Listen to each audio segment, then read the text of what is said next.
If you want to enable theft protection on OPPO Find X9, here's what you can do.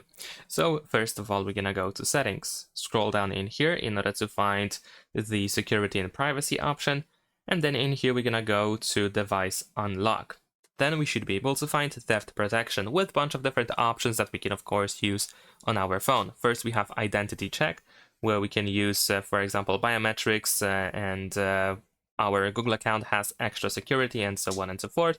So if you want to set it up, then of course we can go ahead and press next and follow the rest of the instructions. Then we also have the remote lock, which can be used in order to protect your phone when it's lost or stolen. So you can lock your screen remotely with this feature. We can also find out how it works and what you need to keep in mind. Then we also have the Find Hub, which is of course Find My Device. And in here we can of course enable it to be able to locate our phone in circumstances where the phone is, for example, once again lost or stolen.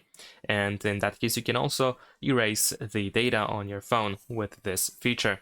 Besides that, we have theft detection lock, offline device lock, and of course SIM lock as well. And that's pretty much it. Thanks for watching, leave a like and subscribe.